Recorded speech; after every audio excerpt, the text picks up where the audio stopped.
warahmatullahi wabarakatuh.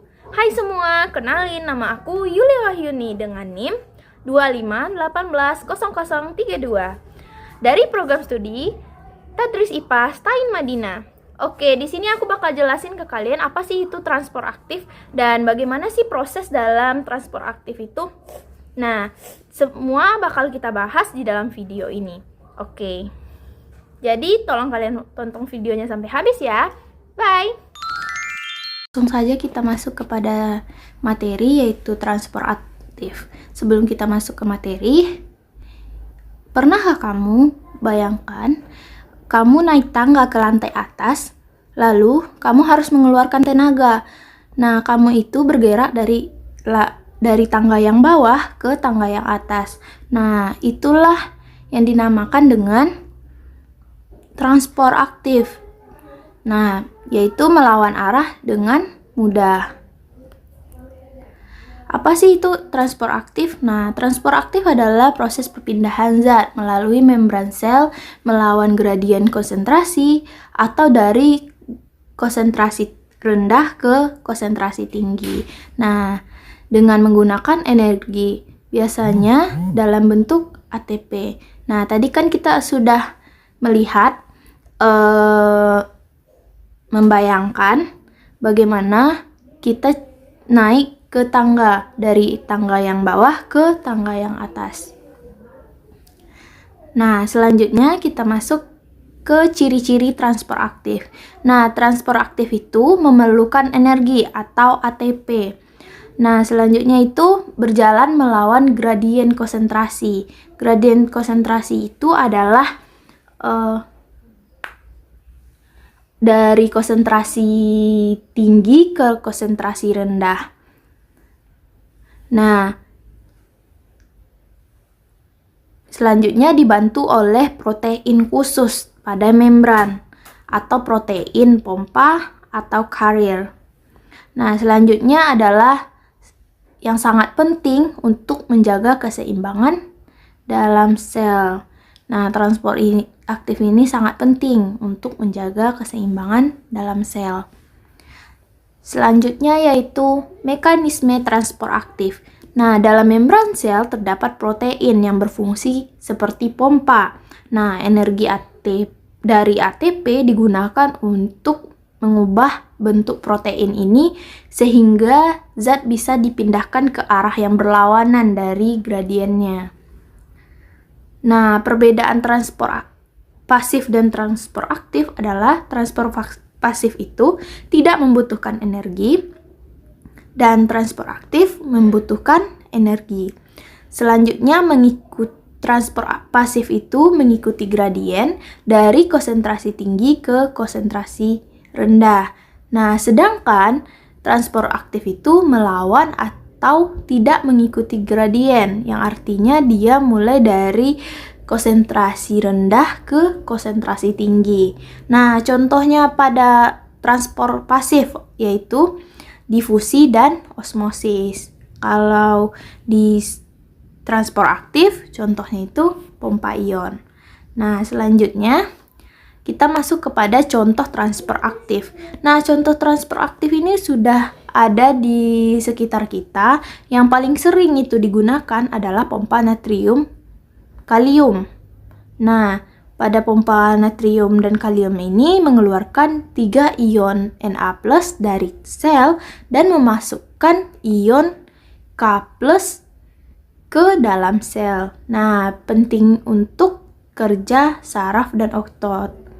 Nah, lalu endositosis. Nah, endositosis ini adalah sel yang memakan zat dari luar dan membungkusnya. Contohnya itu sel darah putih yang memakan bakteri atau virus-virus jahat untuk menjaga imun tubuh kita agar kita tidak mudah sakit.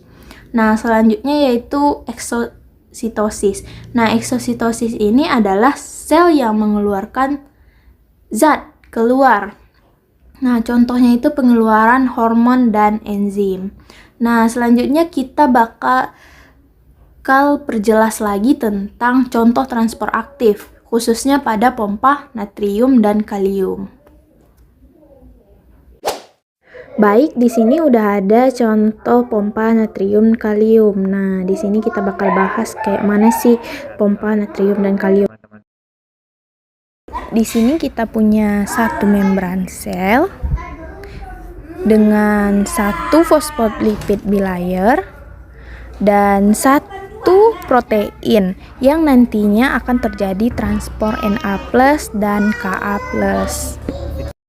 Oke, yang bisa teman-teman lihat di atas ini lingkungan luar dari sel dan di bawah ini lingkungan dalam sel.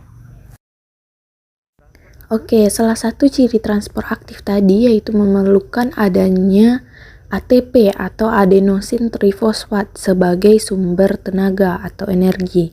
Nah, jadi pada pompa Na+ dan K+ juga diperlukan adanya ATP.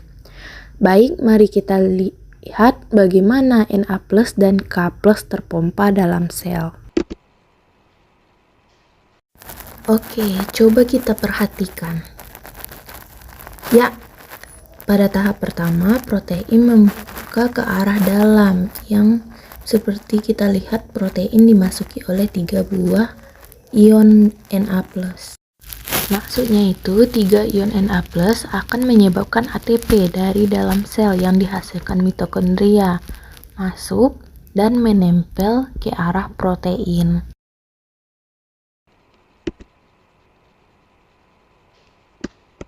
Setelah ATP menempel pada protein, maka akan terjadi polarisasi, di mana ATP akan meninggalkan satu gugus fosfatnya sehingga berdekatan dengan protein.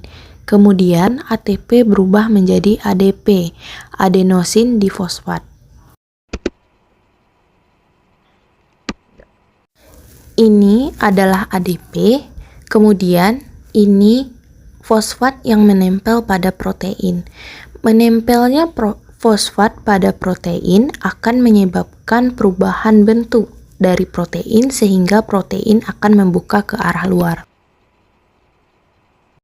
Nah, setelah membuka ke arah luar, maka 3 buah ion Na+ dalam sel akan keluar.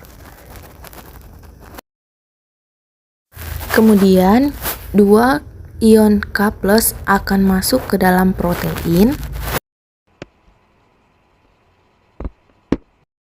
Nah, di sini kedua ion K+ dari luar sel akan masuk ke dalam protein. Lalu, masuknya 2 ion K+ ini akan menyebabkan depolarisasi atau pelepasan ion fosfat. Lepasnya ion fosfat akan diikuti dengan terbukanya protein ke arah dalam. Kemudian ion K+ dari luar akan dimasukkan ke dalam sel.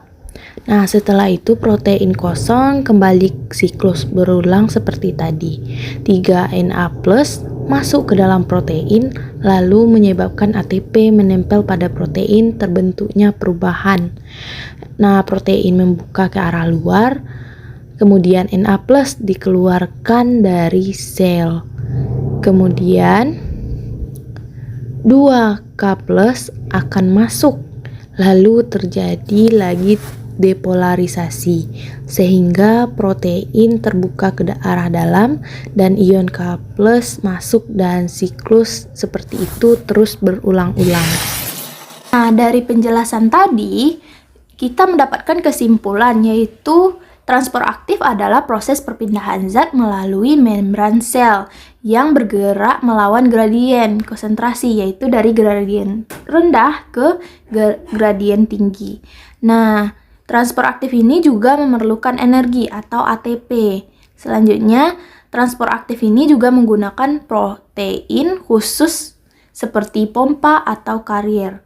Nah, proses ini memungkinkan sel untuk mengambil zat penting walaupun jumlahnya sedikit di luar, lalu mengeluarkan zat sisa yang tidak dibutuhkan, serta menjaga keseimbangan kondisi di dalam sel.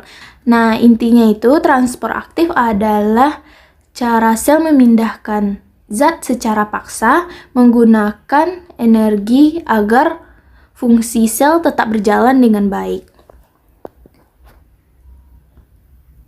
Nah, selanjutnya kita bakal masuk kepada sesi tanya jawab. Nah, kalau teman-teman ada yang mau ditanyakan, silakan ditanyakan di kolom komentar ya. Nah, sekian, terima kasih. Wassalamualaikum warahmatullahi wabarakatuh.